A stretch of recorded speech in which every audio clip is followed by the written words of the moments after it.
The time has come for my people to go.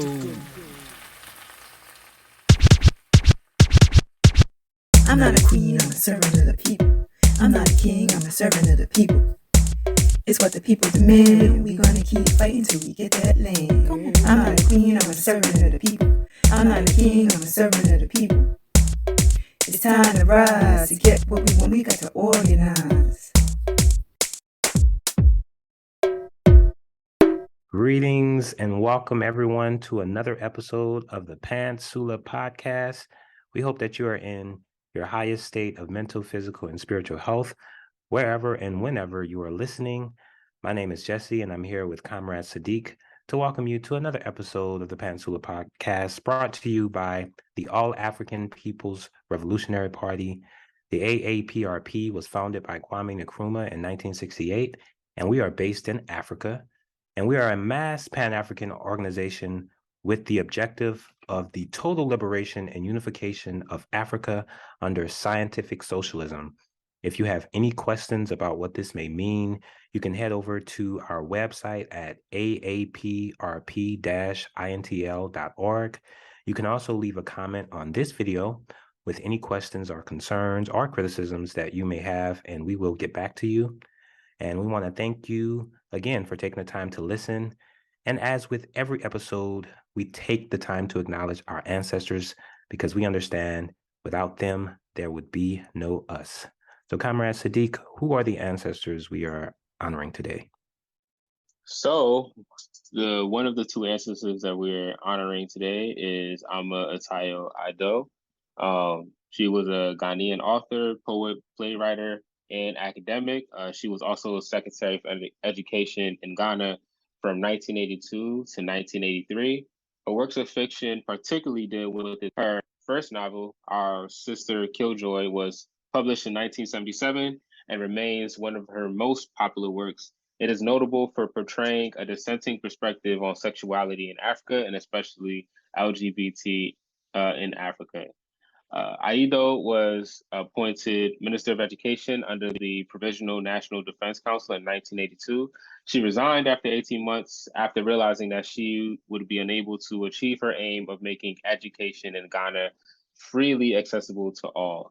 She has portrayed the role of African women in contemporary society. She has opined that the idea of nationalism has been deployed by recent leaders as a means of keeping people oppressed.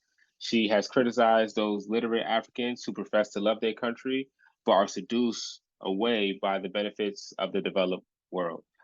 She believed in a distinct African identity, which she viewed from a female perspective. In 2000, Aidoo founded the Mbacke Foundation, a non-governmental organization based in Ghana with a mission, quote, to support the development and sustainability of African women, writers, and their artistic output. Which she ran together with her daughter, Kina Likimani, and a board of management. She recently passed away, I believe May 31st of this year. So much respect to that ancestor. The next ancestor we're commemorating is Ahmadou Bamba Mbacke, also known as Kamidou al-Rasul, which means the servant of the messenger in Quranic Arabic, and Serigine Tawuba, or Sheikh of Tawuba, was a Sufi saint, also known as a Wali, and religious leader in Senegal. Ahmadou Bamba founded the Mourad Brotherhood in 1883 with its capital in Tawuba, Senegal. Today, Tawuba serves as a location of the sub-Saharan Africa's largest mosque, which was built by the Moorids. As Bamba's fame and influence spread, the French colonial government worried about his ever-growing power and potential to wage war against them. He has stirred anti-colonial disobedience and even converted a number of traditional kings and their followers, and no doubt could have raised a huge military force. Ahmadou Bamba, whose only alleged crime was persisting and preaching his religion, which was Islam, was subjected to all manner of deprivation and trials for 32 years. Exiled for 7 years to Gabon, and 5 years to Mauritania, and placed under house arrest in Senegal for 15 years. Bamba nevertheless did not cease to defend his message of Islam until his death in 1927. So once again, I want to commemorate that ancestor Ahmadou.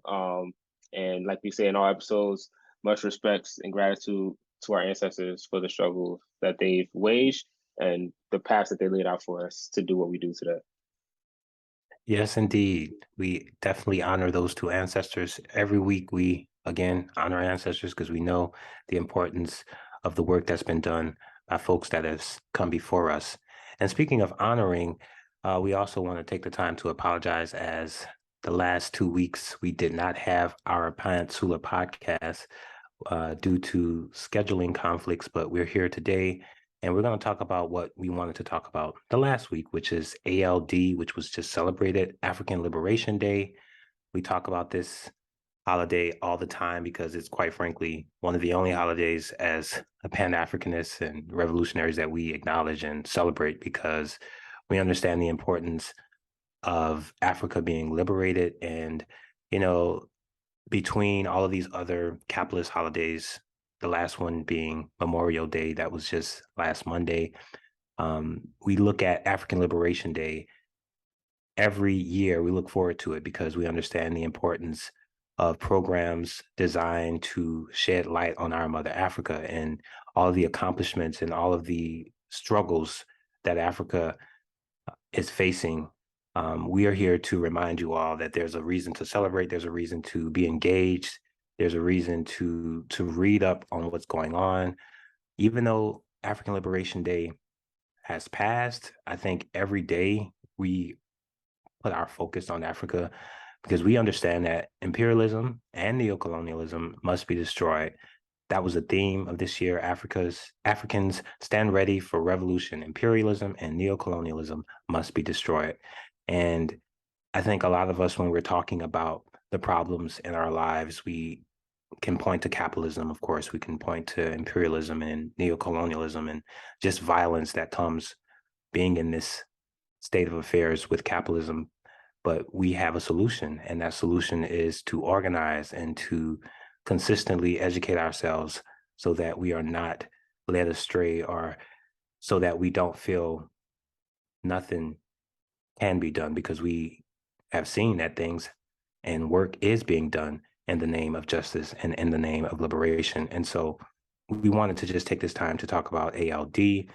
I know you, Comrade Sadiq, was not able to participate in ALD this year, but you participated each other time, and I'm sure, and we will post the link in the description for this year's commemoration and program, but just to get some of your thoughts on ALD and the importance of why we acknowledge African Liberation Day. What are some of your thoughts and responses to ALD? Yeah, I would say ALD for me is probably outside of Ramadan, probably my favorite holiday of the year. I mean, it's really Ramadan and ALD is really the only holidays I observe. I don't know if you want to count birthdays or anything. Those are not really like holidays, but Right.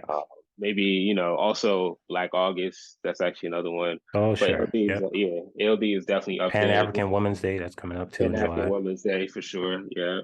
But ALD is just a day where we commemorate, you know, our ancestors who laid out the struggle, but not only focusing on the ancestors like other more so Pan-Africanist holidays, but focusing on contemporary issues, you know, neo-colonialism, Zionism, imperialism, AFRICOM, et cetera, on how we liquidate these systems. And it's something that's celebrated by Africans all over the world. Whereas something like Black August tends to kind of be centralized to Africans here in the West, primarily in the US, that normally celebrated, or you know, I think Pan-African Women's Day is kind of more international too, but ALD is something that's a big holiday amongst all Africans. And I think these holidays, these type of holidays, just kind of just puts to the forefront the African struggle for liberation and not just centering it on what has happened in the past, but kind of connecting or making that bridge between what happened to the past and what's going on now and what we are seeing in the future, what we're trying to lay out and have see happen in the future. You know, the Pan-African world that we want to see, essentially. So I think that is why I love it so much. I know this year we actually had a comrade from, even though I wasn't able to attend, a comrade from the Western Saharan struggle on the call, which is big because, I don't think a lot of organizations or people in general know what's even going on with that. I actually just learned about it more recently myself, and been trying to slowly educate myself on it as well, in relation to the Morocco occupation that has been backed by the Western powers like the US and whatnot, as well. So, I'm very glad because we get to highlight stuff like that isn't talked about that much in everyday media, because that's one struggle you don't hear talked about, or the Eritrean struggle, or so forth and so on, or just AFRICOM in general. Right. So I think it's very important. Like this thing has been celebrated for decades, before us. It will be continued to be celebrated. And I think the more we keep struggling and the more we keep these things going and organizing them in our different locales. And I know for us in the A-APRP, one big thing is that we was actually able to have comrades in Ghana go to Burkina Faso and celebrate with comrades we have in Burkina Faso. So that's also good that we're consolidating efforts and unifying on those fronts. We try to unify on all fronts as we can and create those ties as much as possible. So I think all in all, it's a day of unity, or days of unity, because different areas, I know they celebrate it on different days too. But I think that's what ALD is for: is to create consciousness, heighten the consciousness, commemorate ancestors, and create unity amongst Africans. And I think it's also a recruiting mechanism to get Africans to join the struggle, understand what the struggle is, because a lot of us don't understand what the primary contradiction is, due to imperialist indoctrination and neo-colonial education. So, yeah. Absolutely. It's one of our institutions, and I'm glad you mentioned that. It does help to participate in the education program. And I think ALD, there's a lot of educational programs within that webinar that we'll post in the link, as I mentioned. In the description, we'll post a link so that you all can listen and participate. Even though ALD was just a couple of days last week or 2 weeks ago, it's something that we understand is an importance every day, because as you mentioned, so many of us don't understand the primary contradiction. And every day we talk about the total liberation of Africa. And this is because Africa is not free. We understand that Africa is largely controlled by Western governments and foreign corporations. And even, starting back with the Berlin Conference, when European countries took possession of the different parts of Africa because of their natural resources. I mean, Africa is one continent. It's not a country. You have one continent that has gold and oil and coltan and bauxite, diamonds, and so many other variable minerals. And if we could only just imagine what those resources would be, or what the world would be like if the resources were in the hands of Africans instead of these European countries, we could imagine what would be done if that was the case, because then we would be in a position to better ourselves, African people from all over the world. But by not having this understanding, we are left to be defeated in the sense that the solutions that capitalism is offering is not sufficient.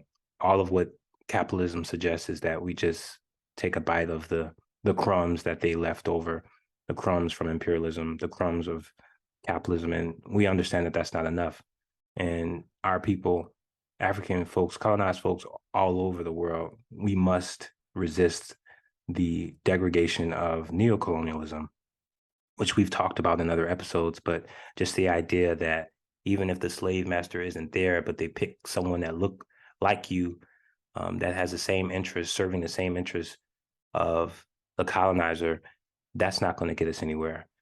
We have to understand the importance of the total liberation of Africa, because it's not enough if one part of Africa is liberated. That is a good thing, but we need all Africa to be liberated, because we understand land is primary, and with the resources that Africa is providing to the world, a lot of our problems, in fact, all of our problems that we are dealing with, no matter where we are located, it all goes back to Africa.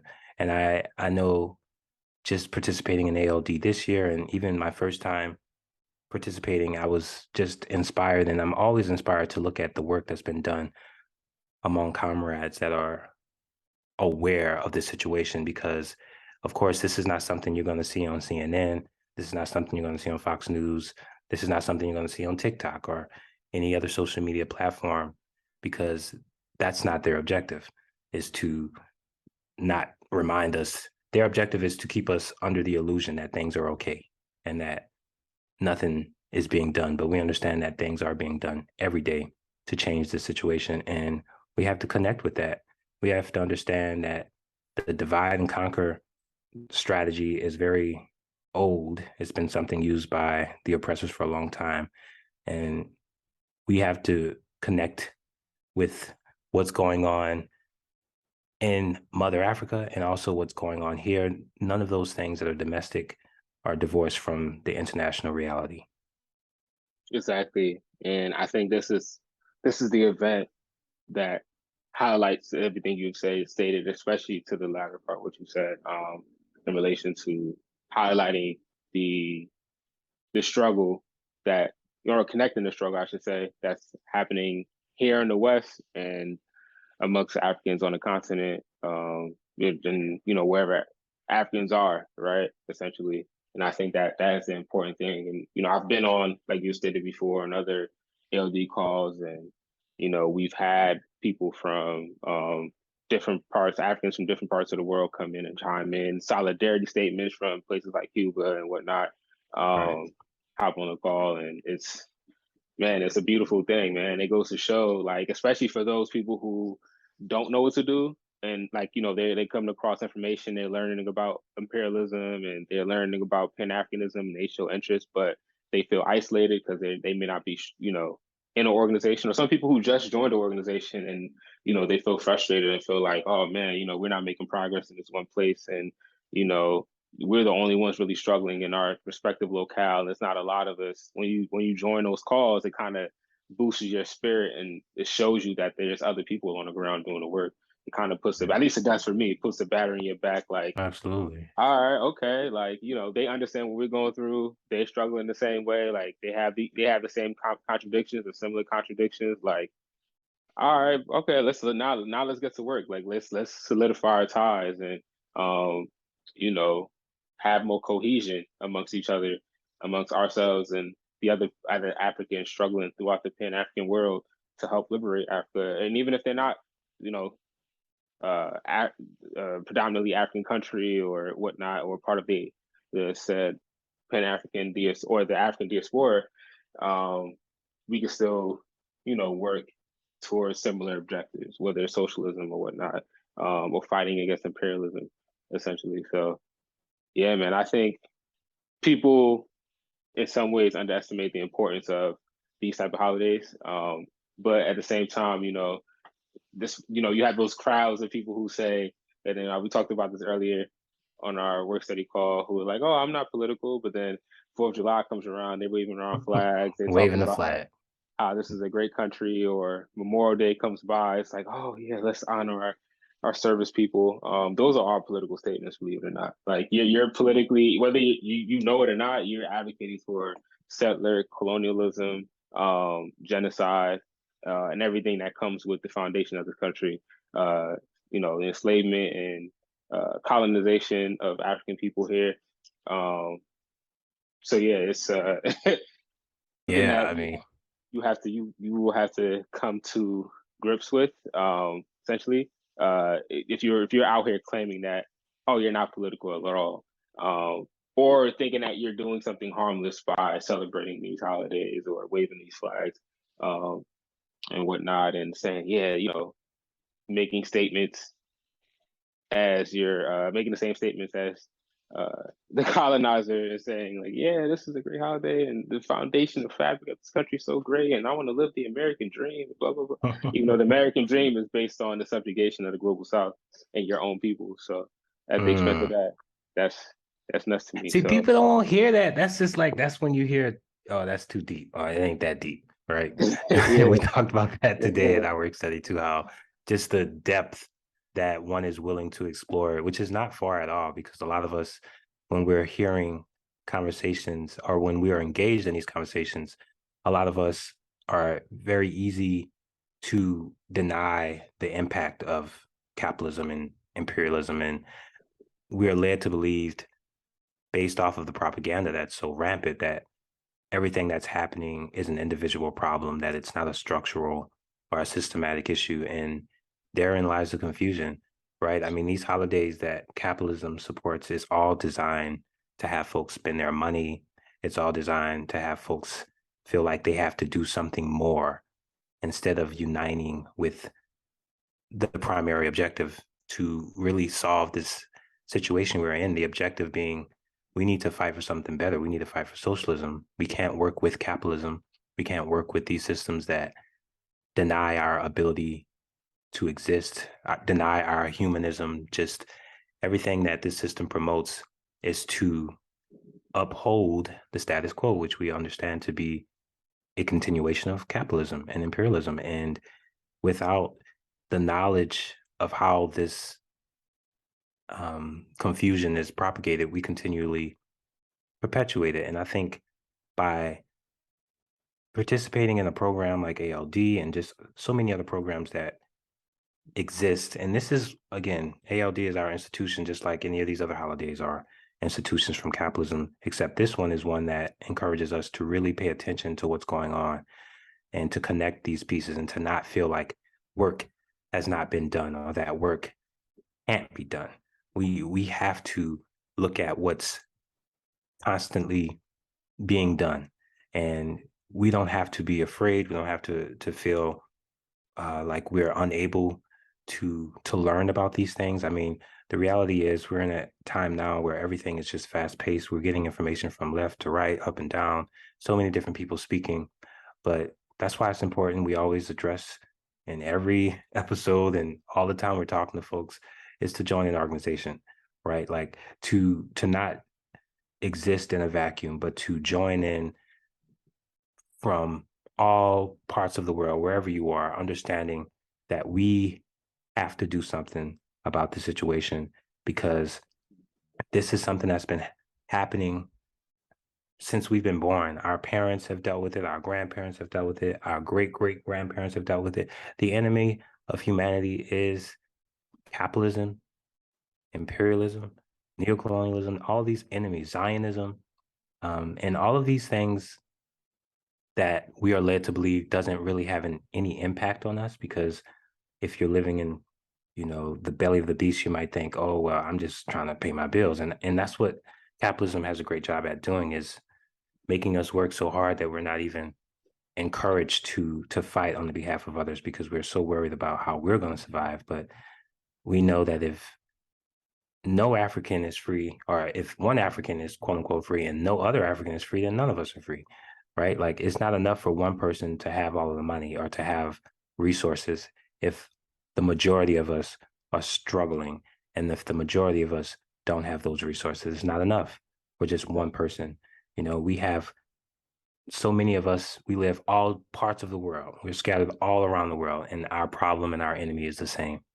And so the longer and we deny the problem at home, which is Africa, not in the States, not in the snakes, not in wherever else you might be listening in the world. If you are an African, you belong to the African diaspora, you understand that, or you should understand. We're encouraging you to understand through political education, through reading, through asking questions. What can I do to make this situation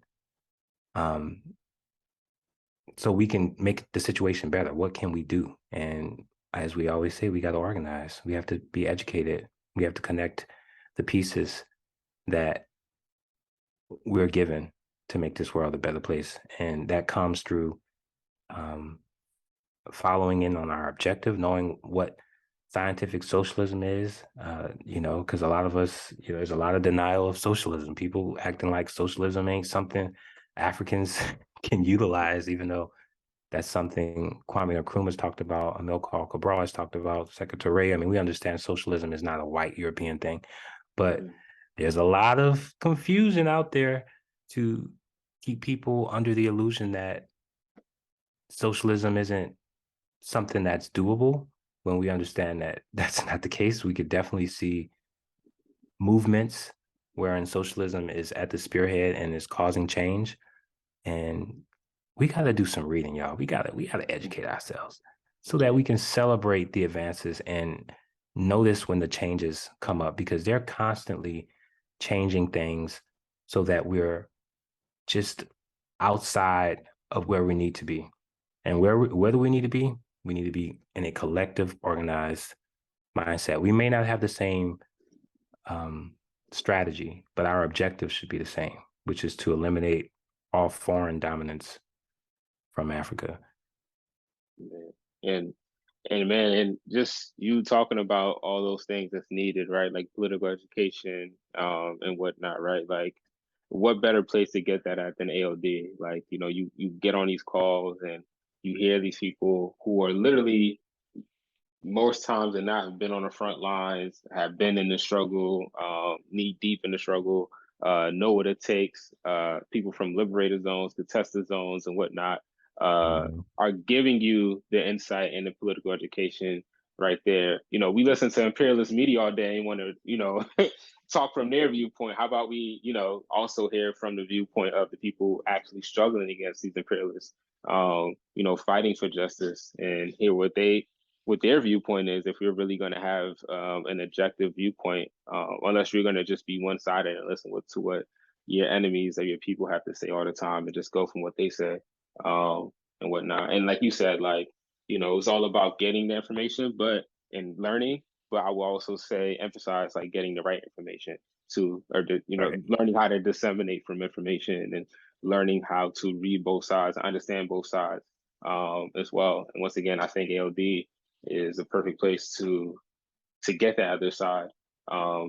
If you haven't been engaged with revolutionary politics and whatnot, this would be the opportunity for you to do so, to get that insight, to see what's going on the ground, what these Africans have to say, and then go ahead and check out the sources and ask people, talk to people who are organizing, talk to people who are probably on these calls if you can. If you can follow their social media and DM them, or if it's an open dialogue or monologue, whatever, or even if you're in an area where they're organizing LD, because we had various areas in the United States and even on the continent and the other parts of the diaspora that we had people who had set up tables, set up shop in different areas. Speak to them. We may have pamphlets there that we could give out, and struggles that could happen too as well. There's so many ways that the A-APRP is providing you this PE, whether it's through ALD, Right. whether it's through the different events we have, whether it's through our podcasts and whatnot, whether it's through social media. You want to reach out to our main page, or you want to reach out to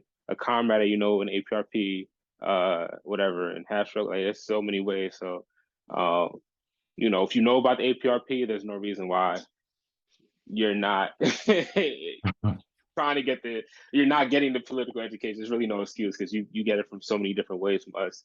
And ALD is just one way that we do that. And I think that's one of the major ways we can do that. So, yeah, if you haven't tapped in this year, like kind of similar to me, we have the resources, so you could listen back or read through what was discussed at ALD. But definitely next year, I would implore you, because I think next year I would be tapped in all the way to definitely tap in yourself and check it out if you haven't been to an ALD event. And for those who have and you enjoyed it, then we implore you to join again next year. And if you are African who is listening, not an organization, and you like what you hear, then join the struggle. Help us build more relationships. Help us build the party. Help us build the world that we want to see. We have themes for HALD, and a lot of them are centered around objectives, like whether it's destroying, like I was saying earlier, destroying neocolonialism, Zionism, and whatnot. So help us destroy those institutions that are subjugating us. If you're not already part of the APRP or you're African, if you feel like the stuff that you heard from us you don't like, then like we always say, go ahead and form your own. Try to find others.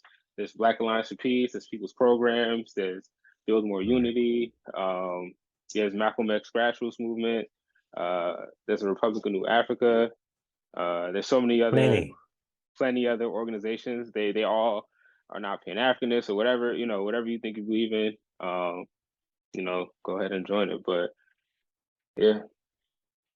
Yeah, there are several other comrades doing the work, and we're just one of many that are giving you the same message of organization and encouraging you all to follow, the ancestors' voices, to listen to all of the voices that have come from our ancestors that have made strides into defeating this enemy of capitalism.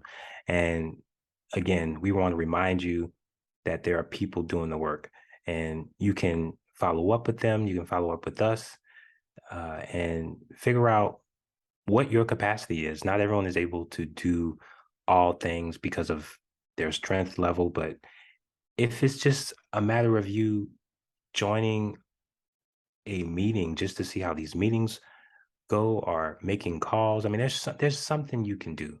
Everyone can do something, right? And a lot of us feel like we can't do nothing because we feel so beat down, but there is something we can do, and we need you. We need all Africans. It's called the All African People's Revolutionary Party. So no matter where you are, if you're an African and you understand what's going on, or you have some base level of what's going on, then do your part and organize, and involve yourself in the political education program so that you're constantly fed with the knowledge to know what's going on. And it's something about having that collective work, and even offering criticism when necessary, and self-criticism to get better, because we're not going to get everything correct.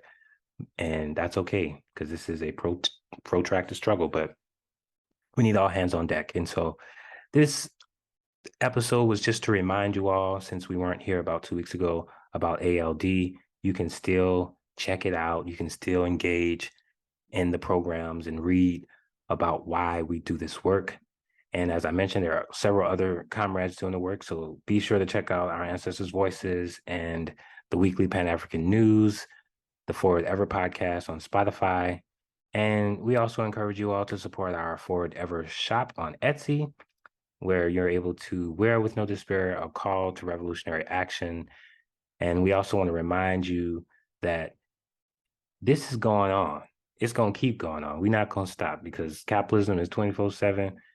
They're not going to stop with their propaganda. And so we ain't going to stop, just to inform you that there's something to be done. We can do something about this, and it's up to us to answer that call of action.